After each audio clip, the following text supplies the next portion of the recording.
Opa, irmãos, bom dia, bom dia. Desculpe aí o atraso, tive probleminha aqui na internet, né? Mas acredito que agora foi resolvido, né? Tive que mudar aqui o espaço. Tava lá no meu quarto, agora vim aqui para a sala, né? Para ver se o sinal melhora um pouquinho. Tá mais próximo aqui do modem. Mas vamos lá. Acredito que agora vai dar certo. Queridos, como todos já sabem, né? O livro texto que nós adotamos aí para nossa escola bíblica dominical é a Teologia para o Cotidiano, né? Esse livro ele é bastante interessante.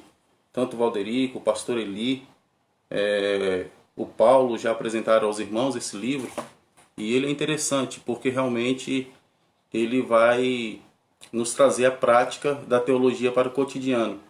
É interessante porque assim, às vezes nós nos deparamos com tantas pessoas, né, com tanto conhecimento, e nós estamos vivendo hoje no período aí do conhecimento, né, da informação, e às vezes as pessoas leem tantos livros, né, e não conseguem colocar em prática aquilo que eles leem. E esse livro aqui, na verdade, ele bate muito forte nessa questão da prática para conosco, né? E hoje o que nós vamos estudar é a teologia da distância, né? O nome parece ser um pouquinho assim complicado, a questão da teologia da distância, mas o autor ele vai se referir daquelas pessoas que aparentemente estão distantes, né, de Deus, da salvação de Deus, quando na verdade elas estão mais próximas do que aqueles que aparentemente estão próximos da salvação de Deus, né? Então assim, o autor ele vai pegar ali praticamente duas parábolas para poder tratar desse assunto, e também uma história sobre a de Maria, né, que vai falar que Maria é mãe de Jesus e que algumas mulheres do passado, como Raabe, por exemplo, elas também fazem parte da genealogia ali de Jesus. Enfim, que era uma mulher pecadora, mas ela chegou próximo a Jesus, né, por fazer parte da genealogia de Jesus. E além de tudo isso, ele, que é onde que eu quero me ater hoje, em duas parábolas que o autor pega. A primeira parábola está em Lucas capítulo 15, que é a parábola do filho pródigo, que já é bem conhecida. E a segunda parábola é a que está relatada em Mateus capítulo 21, a partir do versículo 28, que é a parábola dos dois filhos. Mas nós vamos iniciar aqui falando sobre a parábola do filho pródigo, que já é bastante conhecida. Jesus, quando ele inicia essa parábola, quando ele conta essa parábola, na verdade, é para poder confrontar os escribas e os fariseus, porque eles condenavam Jesus, porque Jesus estava atendendo os pecadores e estava comendo com eles. Então, Jesus, para poder combater os escribas e os fariseus, ele conta essa parábola. E essa parábola, ela nos diz o seguinte, eu sei que já é bastante conhecido, mas deixa rapidamente dar uma explanação do que era essa parábola, o que foi essa parábola. Jesus diz que havia um senhor, e esse senhor tinha dois filhos. O filho mais novo, ele chega diante do seu pai e pede a parte dele da herança que lhe cabia, né, que era uma parte da fazenda. E assim o pai concede. Esse jovem mais moço, ele pega, depois de alguns dias, ele pega os seus bens que fora repartido com ele e vai para uma terra distante. A Bíblia diz que ele vai para uma terra distante. E é interessante porque quando se fala de uma terra distante, que um filho foi para uma terra distante, está dizendo que aquele filho ele virou as costas literalmente para a sua família. Ou seja, naquele momento, aquele jovem, ele não queria mais saber do seu pai. De tal maneira que chega até mesmo alguns comentaristas dizerem que aquele jovem ele desejou a morte do seu pai. Mas enfim, ele vira as costas para o seu pai, não queria saber mais da família, não queria saber mais da religião que lhe fora ensinada, dos ensinamentos que o pai passou para ele. E ele vai para essa terra distante. E ao chegar nessa terra distante, ele desperdiça todos os seus bens, com as meretrizes, com as farras, enfim. Só que chega um período, ali naquela cidade onde ele está, aonde chega uma grande fome. E ao chegar essa grande fome, agora ele não tem mais o que comer. Ele entra em desespero. Então ele arruma um emprego na casa de um fazendeiro, supostamente fazendeiro, a Bíblia não diz, mas era um criador de porcos. e ele vai cuidar desses porcos. E ao cuidar daqueles porcos, Jesus é bem claro que aquele jovem ele tinha o desejo de comer a comida daqueles porcos e ninguém lhe dava. Ou seja, o desespero daquele jovem era tão grande que ele desejava comer a comida dos porcos, só que nem isso ninguém dava a ele.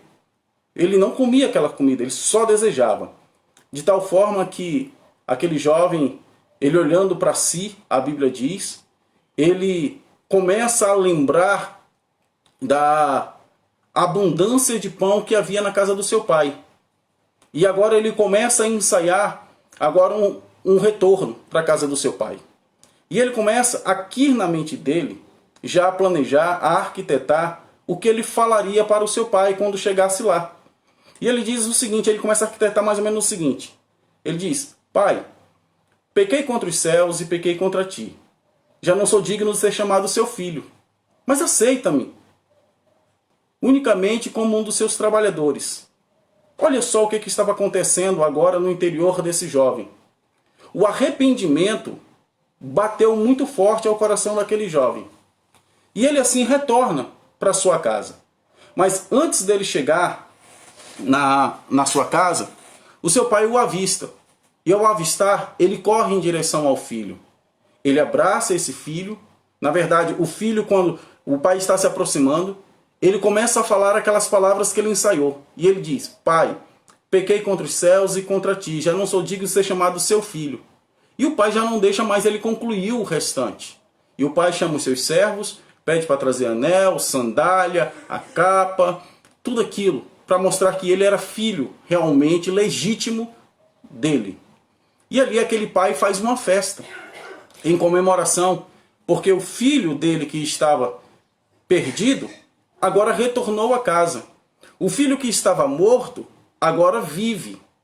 E eles começam a festejar, a se alegrar com a alegria, com a volta do filho.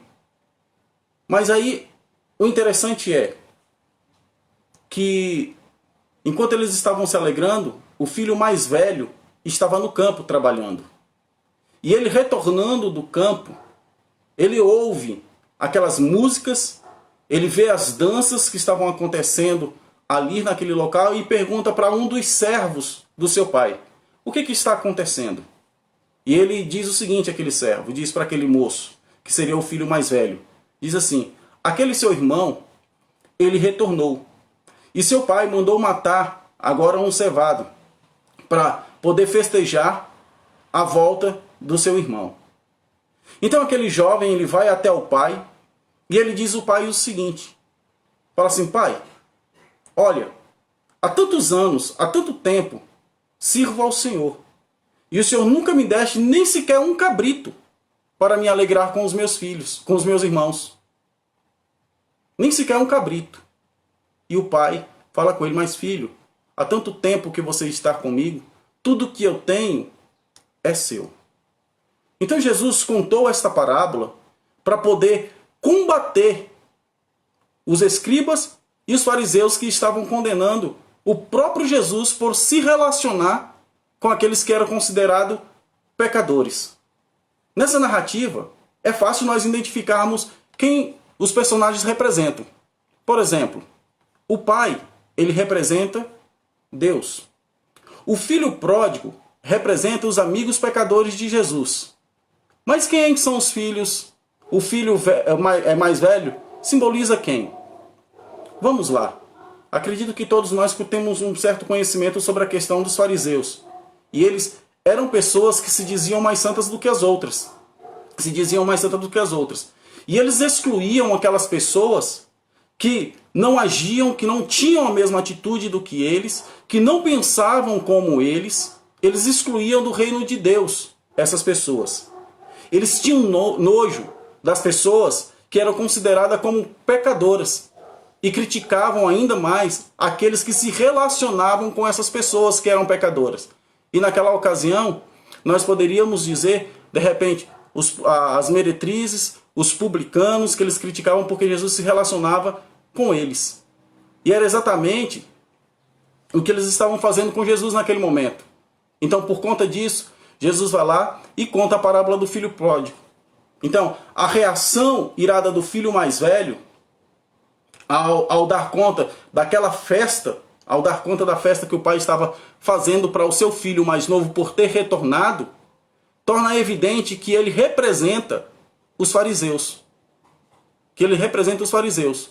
E para Jesus, quem tem um coração semelhante ao do filho mais velho, também está tão perdido quanto o filho mais novo. Então nós podemos ver que o filho mais velho ali estava sendo simbolizado pelos fariseus. Os fariseus e os escribas. Os fariseus naquele tempo eles se consideravam o máximo. Eles consideravam a última água mineral do deserto, né? Ainda gelada, ainda por cima, né? Como alguns diziam aí, a bala que matou o Dioleno, a última Coca-Cola, né? Então nós percebemos isso. Então os fariseus eles consideravam o máximo. Só que Jesus ilustra isso com a fala do filho mais velho ao pai em relação ao filho pródigo. É interessante, porque ele ilustra isso muito bem, Jesus. É interessante porque, naquele momento, quando o filho chega diante do pai, ele diz o seguinte: este seu filho. Interessante é que ele não considerava o filho mais novo como seu irmão. Ele não considerava. Ele considerava apenas como filho do seu pai, a qual ele também não considerava o seu pai. Ele não considerava o seu pai. Então a hipocrisia era muito grande no coração daqueles fariseus. Então nós, como servos de Deus, homens de Deus, mulheres de Deus, que servimos a Deus, precisamos sempre olhar para as pessoas como imagem e semelhança de Deus, como filhos de Deus, como filho de Deus. E que todos, independentemente de quem seja, eles podem alcançar a salvação. A única coisa que eles necessitam é da graça de Deus e do arrependimento. Então nós temos que fazer o contrário desse filho mais velho. Temos que olhar para as pessoas e entender que Deus, ele é pai de todos. Ele é pai de todos. E o mais interessante ainda nessa parábola é que aquele jovem filho, o filho mais velho, ele tem um ciúme. E ele diz o seguinte: nunca me deste nem sequer um cabrito para se alegrar com os meus amigos. Perceba, queridos, que quando ele fala isso, a alegria dele não estava incluindo o pai. Não incluía o pai. Ele está falando de uma alegria junto com seus amigos.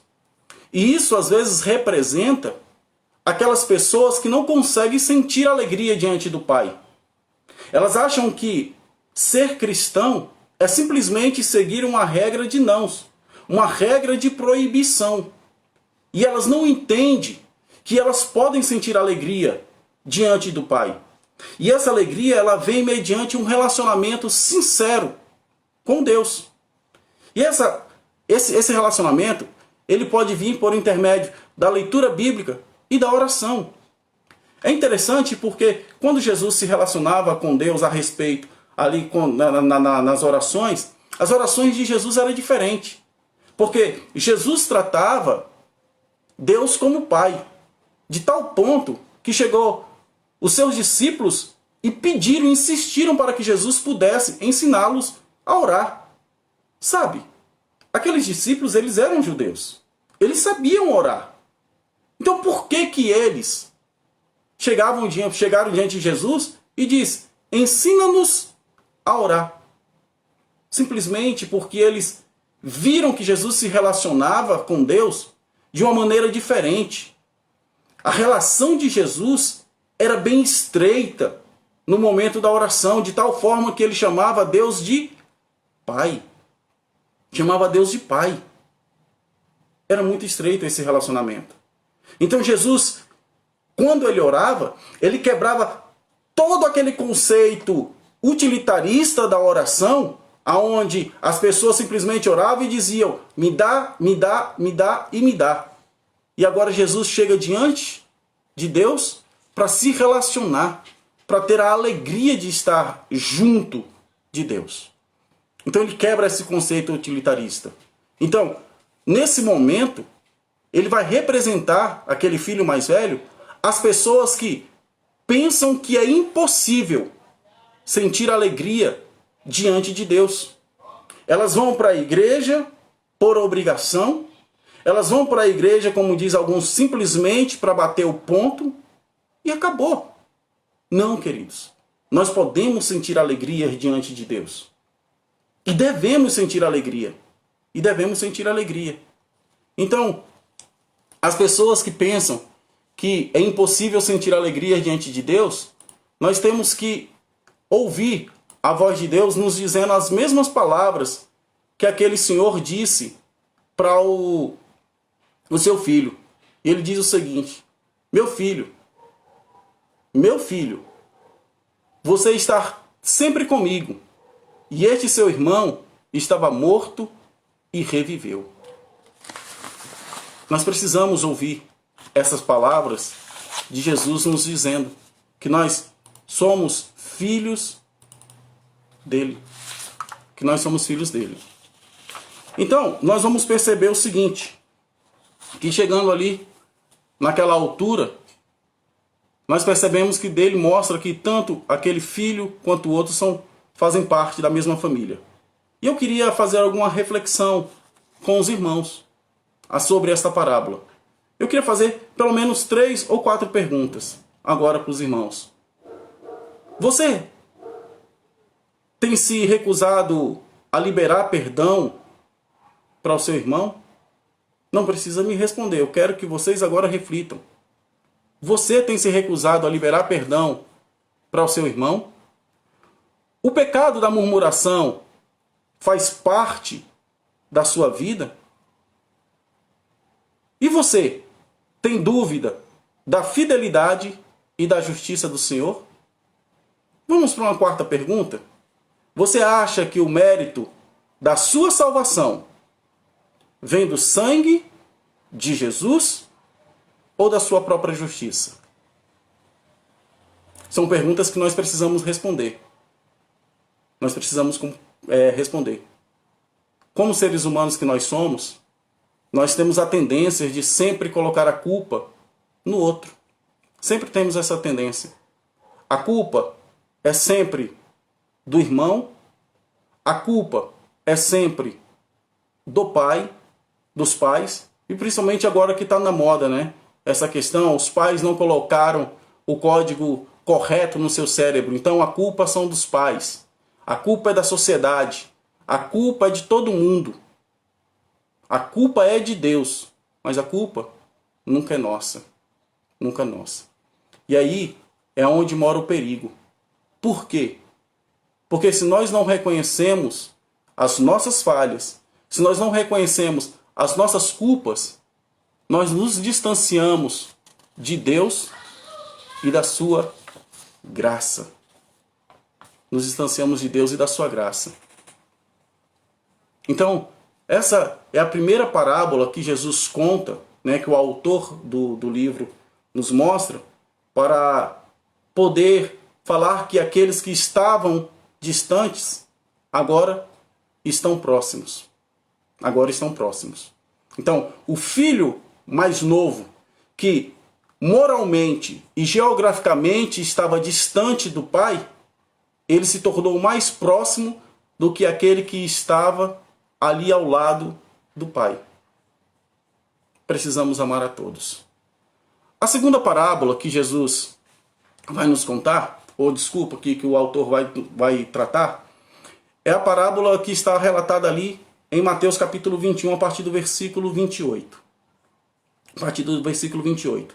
Jesus estava tendo os mesmos problemas com aqueles líderes da religião judaica, com os escribas, com os doutores da lei.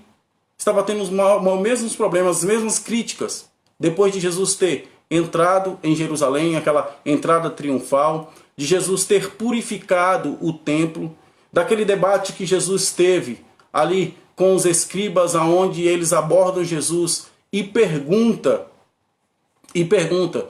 para Jesus com qual autoridade ele fazia tudo aquilo, né? E Jesus não era bobo. Jesus também responde com a outra pergunta e diz o seguinte, pergunta para eles, com qual autoridade João batizava? Então Jesus sabia o que estava agora falando ali para aqueles líderes religiosos. Aí Jesus agora conta uma outra parábola exatamente para poder combater esses escribas, esses doutores da lei, que é a dos 2 filhos. E a parábola diz o seguinte, que um senhor também tinha 2 filhos. Ele chegou diante de um filho e falou assim, filho, vai trabalhar na vinha. E aquele filho, ele não foi. Ele falou que não iria trabalhar na vinha. Mas, e foi bem sonoro o não dele, mas ele se arrependeu e terminou indo trabalhar. Chegou diante do outro filho e disse para ele, filho, vai trabalhar na vinha. E ele disse, ok, eu vou trabalhar na vinha. Só que ele não foi trabalhar na vinha. O que isso significa? A parábola dos 2 filhos, ela fica bastante clara quando se percebe que os 2 filhos e seus comportamentos representam 2 grupos de pessoas. O primeiro grupo, que é o primeiro filho, que inicialmente disse não ao pai, representavam ali os publicanos e as prostitutas. Os publicanos eram aquelas pessoas que eram consideradas indignas da religião, que eram judeus que trabalhavam para os romanos. E normalmente eram pessoas ricas. Basta você olhar a história de Zaqueu, a história de Levi, que se converteu, né? Porque eles cobravam os impostos para os romanos. Eles cobravam. Então eles eram considerados impuros. E nós vemos também que ali representavam as meretrizes, que eram pessoas completamente desprezadas e indignas da religião judaica. Então, eles inicialmente, eles disseram de maneira sonora, não à graça de Deus. Eles disseram não aos mandamentos de Deus. Eles disseram não a amar a Deus e fazer a sua vontade. O segundo grupo aqui, que seria o segundo filho que disse sim, representa aqueles fariseus, representa os líderes religiosos, que eram os detentores da verdade, que eles supostamente diziam que iriam fazer a vontade de Deus, queriam obedecer a palavra de Deus, mas na verdade, por fim, eles não obedeciam nada. Então, eles representavam aqui esses 2 filhos. Primeiro filho, as prostitutas e os publicanos. O segundo filho, os líderes religiosos. Então nós percebemos isso daí. Então, Jesus deixa bem claro que eles desprezavam esses pecadores. Eles desprezavam. E o interessante é que eles mantinham uma maquiagem. Eles mantinham uma maquiagem no seu rosto. A hipocrisia imperava na vida daqueles líderes religiosos. Imperava. Imperava. Então nós vamos tirar algumas lições dessa parábola. Acho que a primeira lição é que não existe uma vida com Deus sem arrependimento. Acho que é a primeira lição que nós podemos tirar. Não existe uma vida com Deus sem arrependimento. O arrependimento, ele é mais importante do que qualquer aparência. Qualquer aparência. Ele é mais importante do que qualquer intelectualidade. E ele é mais importante do que qualquer intenção. Sem arrependimento, é impossível nós agradarmos a Deus. O arrependimento, ele é o ponto principal para fazermos a vontade de Deus. E o resultado de uma vida é o resultado de uma vida regenerada. Para mim. É o resultado de uma vida regenerada. Desculpa, acho que está tendo um barulhozinho aí, que é do alarme aqui lá do quiosque, tá, irmãos? Então, assim, é o resultado de uma vida regenerada. E só tem uma vida regenerada quem realmente é cheio do Espírito Santo. E esse arrependimento, ele é mediante a obra do Espírito Santo em nossas vidas. Então, se nós quisermos realmente fazer a vontade de Deus, é necessário, em primeiro lugar, termos arrependimento. Alcançarmos essa graça do arrependimento. Porque se nós não nos arrependermos, nós somos semelhantes àqueles líderes religiosos que queriam fazer a vontade de Deus, que diziam fazer a vontade de Deus, mas não faziam. Somos simplesmente hipócritas. Hipócritas. Eu sei que é duro, mas o Evangelho é isso. Ele nos convoca para o arrependimento dos nossos pecados. Em segundo lugar, para Deus a condição do homem é apenas pecador.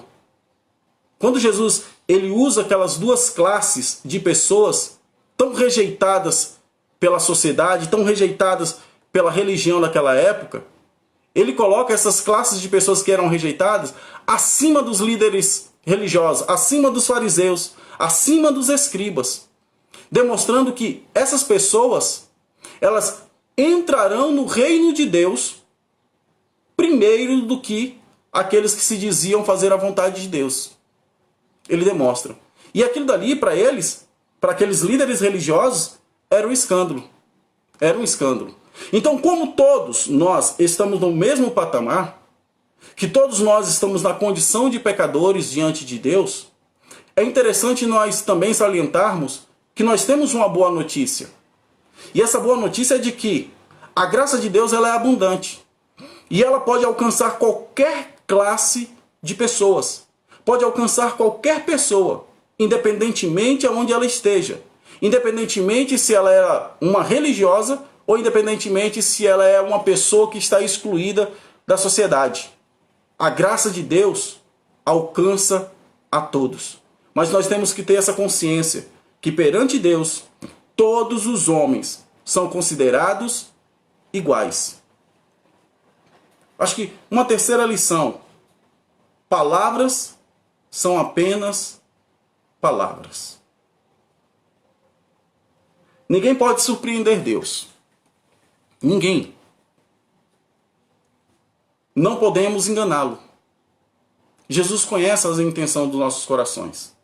E é interessante que quando a Bíblia fala sobre a respeito de coração, a Bíblia está falando da inteireza do homem, do ser completo do homem, do interior do homem. Ela divide o homem em duas partes, o homem interior e o exterior. Lembra que quando Jesus estava combatendo ali aqueles líderes religiosos, Jesus estava condenando a aparência deles, de tal maneira que chamou aqueles religiosos de sepulcro caiados. Então Jesus estava combatendo. Por quê? Porque interiormente eles estavam podres, estavam fedendo. Mas exteriormente demonstravam que eram as pessoas mais santas. Então, a Bíblia quando fala sobre essa questão do coração, está falando do interior do homem.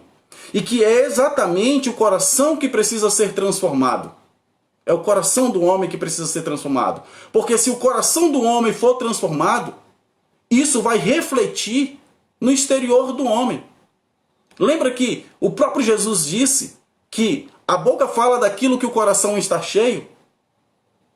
A boca fala daquilo que o seu interior está cheio. Está cheio. E aqueles religiosos viviam da aparência. Eles viviam da aparência. Então, eles pensavam que estavam fazendo a vontade, mas não estavam. E sabe, queridos, é interessante porque a graça de Deus chega no coração do ser humano e de maneira inexplicável, aquele que dizia não para Deus, agora passa a dizer sim. Então, aqueles que estavam lá no pecado, agora a graça de Deus vai diante deles, toca-lhe os corações, e agora eles dizem sim. E é mais fácil essas pessoas que estão afundadas no pecado dizerem sim para Deus do que aqueles religiosos que diziam ser detentores da verdade.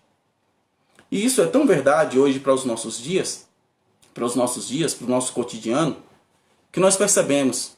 Já percebeu que a palavra de Deus ela é simples. O evangelho ele é simples. Ele é muito tranquilo. É a graça de Deus nos alcançando e nós nos arrependemos dos nossos pecados. Só que as pessoas hoje estão tão sabidas, estão tão estudadas, instruídas, que às vezes esquece que elas precisam se arrepender dos seus pecados. E às vezes porque ela pensa, porque tem um certo conhecimento teológico, porque ler 2, 3 livrinhos, pronto, são detentores da verdade. E não são. E às vezes a simplicidade daqueles que estão recebendo a graça de Deus, eles estão mais próximos de Deus. Estão mais próximos de Deus. Então essas duas parábolas mostram para a gente claramente que aqueles que estavam distantes agora estão próximos de Deus. Próximos de Deus. Então, queridos, hoje nós concluímos deixando uma reflexão para nós desta parábola agora. Que só existem 2 grupos de pessoas. Existem apenas 2 filhos. Apenas 2 filhos. O filho que disse não e o filho que disse sim. Não existe lugar para um terceiro. Se você não é aquele filho que diz sim para Deus, para obedecer os mandamentos de Deus, inevitavelmente você é o filho que diz não. Precisamos obedecer os mandamentos de Deus. Precisamos dizer sim a Deus. Que Deus abençoe. Queremos concluir com uma oração e dizer para os irmãos que logo mais estaremos ali na igreja apresentando a nossa oferta, que é o nosso culto a Deus, e também fazendo a celebração da ceia do Senhor, a partir das 19 horas. Esteja lá. Vamos orar. Senhor Deus, nós queremos agradecê-lo por este pequeno momento, esse pequeno período que estivemos juntos. Pai, queremos agradecê-lo porque a Tua graça nos alcançou e a Tua misericórdia, Senhor, foi realmente abundante em nossas vidas. Não merecíamos, meu Pai, esta graça que foi derramada em nossos corações. Não merecíamos, meu Pai, este amor que foi derramado em nossos corações. Mas o Senhor nos resgatou. O Senhor nos chamou.